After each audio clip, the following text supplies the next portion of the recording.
บายดีพ่อแม่พี่น้องแม่ก็สาวผมนั่นเนาะคนร้ายครับ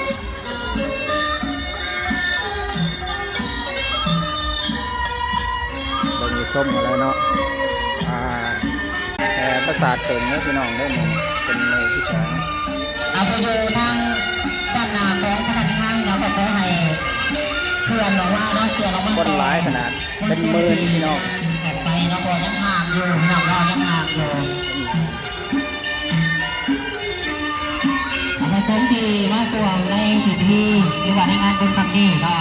การในห้องกระดาษในวันไปหัวพิธีแห่ประสาทเพิ่มเนาะแต่หลังจากนี้ได้3 รอบก็กับประธานการนะครับเอาขันเจงเอาเต้นเอาผึกดีกว่า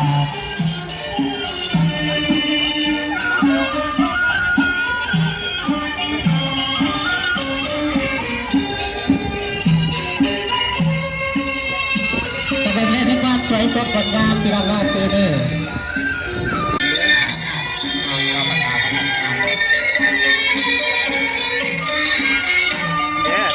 ตำรวจวันนี้นะ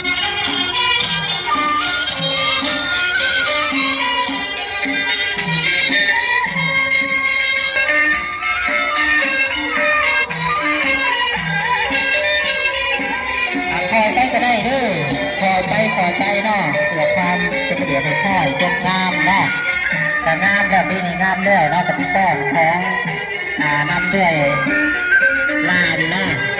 เจ้าเป็นเจ้าไร่เจ้าบ้านเจ้าเมืองเนาะแต่เป็นน้ำหนาพันทางใส่สุดขาว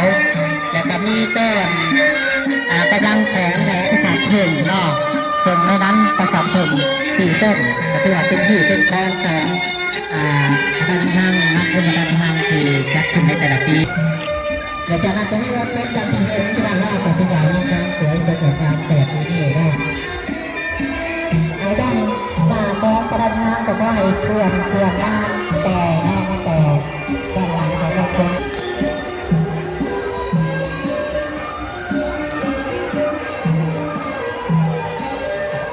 คนร้ายขนาดพี่น้องเต็มเลย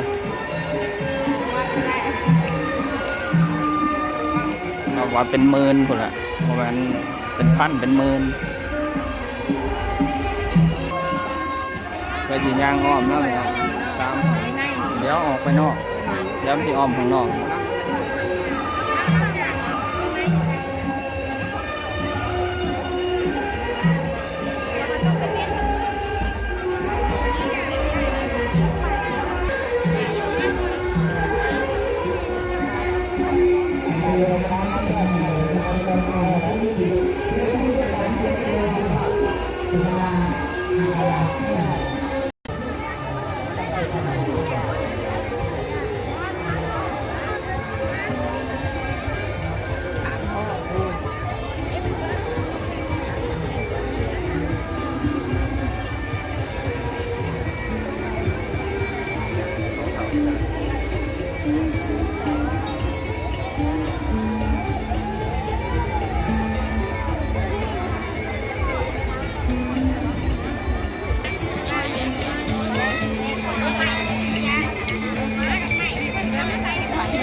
เพราะทั้งนอกฝนน้ำ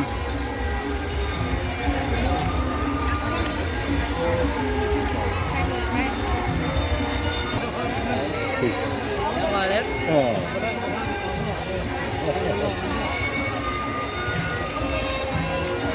เป็นสีอ้อม3 หอบ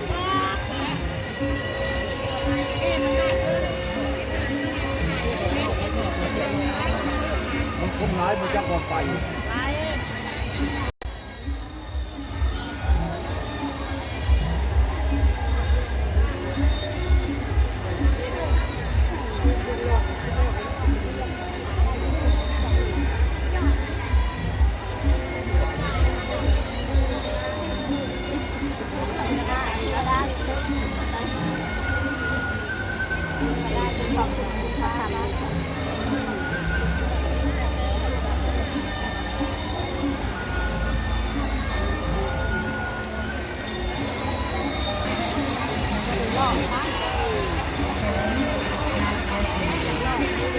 เป็น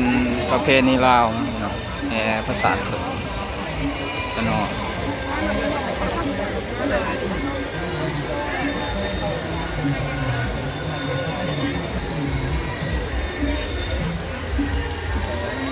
แห่อ้อมพระธาตุนี่3 หอบ